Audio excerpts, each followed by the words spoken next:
You are Locked On Sooners, your daily podcast on the Oklahoma Sooners. Part of the Locked On Podcast Network, your team every day. What's up, Sooner Nation? Welcome to Locked On Sooners. And again, thank you for making Locked On Sooners your first listen every single day. Shout out to all the everydayers out there. Tune in and subscribe to the show wherever you get your podcasts. All right, so the Oklahoma Sooners made a big-time addition in Jaydn Ott in the spring transfer portal window. They brought in one of the best running backs over the last several years. And I asked the question over on social media. I said, will the Oklahoma Sooners running back Jaydn Ott run for 1,000 yards, buy or sell? And several people said buy. You had guys like OG Slackers say sell. Brian Clark said, I hope so.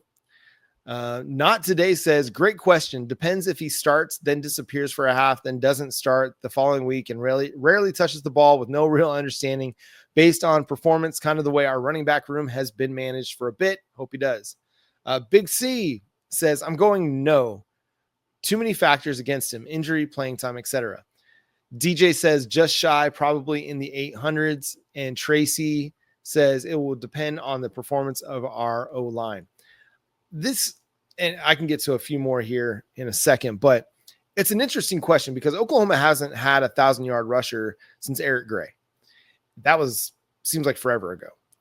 And that season, he was basically your number one. You had Javonte Barnes, you had Gavin Sawchuk, you had some options, but Eric Gray was it, man. Like, I don't think they wanted to give the bulk of the work to Javonte Barnes. They didn't really want a 50-50 split. They wanted to ride Eric Gray. But over the last several seasons, 23, 24, or a couple seasons, you haven't had an opportunity to do that because injuries to Javonte Barnes, to Gavin Sawchuk. You've had issues with your offensive line in 2024. That 2023 group was really, really good. But again, your running back injuries created an up and down running back rotation.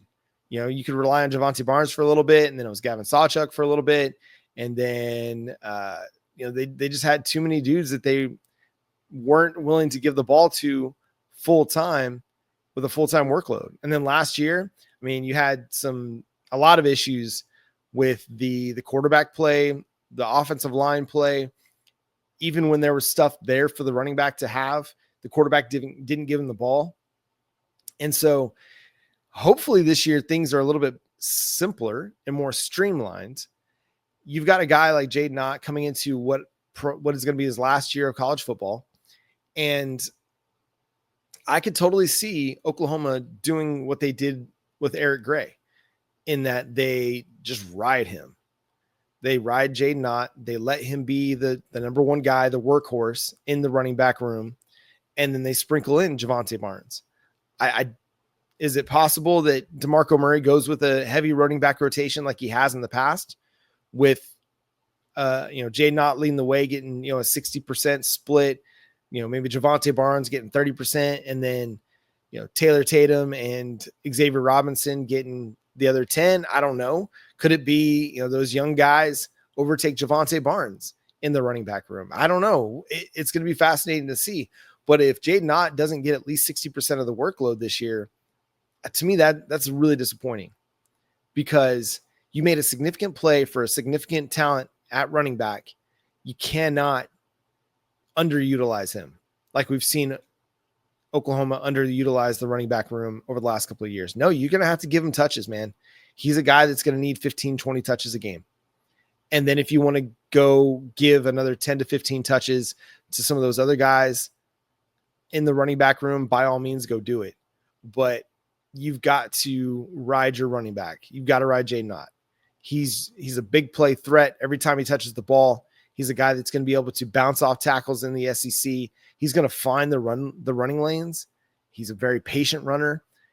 And if the offensive line is better, like I expect it to be, then he's going to have a good year. Now, hopefully, Oklahoma's playing with more leads in the third and fourth quarter, that you can run the ball a whole lot more, and you can just grind out the clock.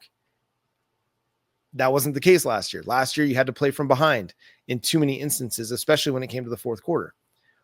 I expect everybody's going to get touches on this running back depth chart. You're going to see 4 running backs play. But if Jaydn Ott's not getting a significant helping of the work, then that's a bad running back rotation. Now, there's always a potential that you could redshirt a guy like Taylor Tatum. You could redshirt Xavier Robinson. I can't remember if they redshirted Xavier Robinson or not. You don't have to play those guys. They're still young players. You're going to have time to continue to develop them. But you got to get them some opportunities to go continue to play and get better. But you've got to ride Jaydn Ott.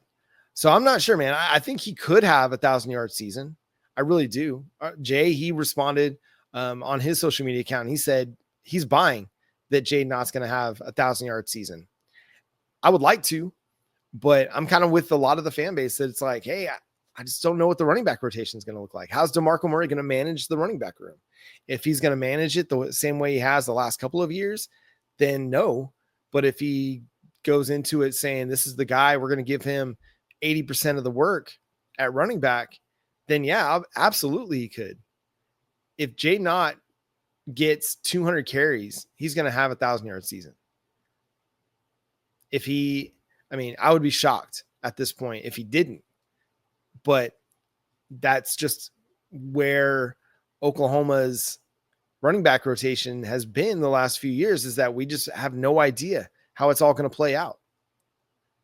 And we don't really know how this offensive line is going to perform. I expect it to be better. But until we see it on the football field against a team like Michigan in week 2, and maybe that won't be the fully unearthed version of this offensive line, but that'll give us a really strong indication of what this offensive line is going to look like. And if it's better, then we're going to have a much better running game. And we know that Brent Venables wants to run the ball. He wants to play some clock control stuff. But until we see this offensive line go out there and do it, and they go out there and they push people around and they have a great game against a team like Michigan, and they put up good rushing numbers week in and week out, it's hard to expect that. The talent is there for Jaydn Ott. He's got the ability. Can the things around him come together enough so that that ability is on display? And that's going to do it for today's episode of Locked On Sooners. Thanks so much for tuning in, being a part of the show. Subscribe to the show wherever you get your podcasts. We're free and available on all podcast platforms and on YouTube. So hit that subscribe button, hit that notification bell to let you know when new episodes drop. Follow Jay at Unfair Sports. You can check out my channel, or his channel, Unfair Sports, over on YouTube. You can read my work covering the Sooners over at SoonersWire.com. The show is at Locked On Sooners on all of your favorite social media platforms. But until next time, for my buddy Jay on vacation, I'm John Williams. We'll talk to you then. Boomer Sooner.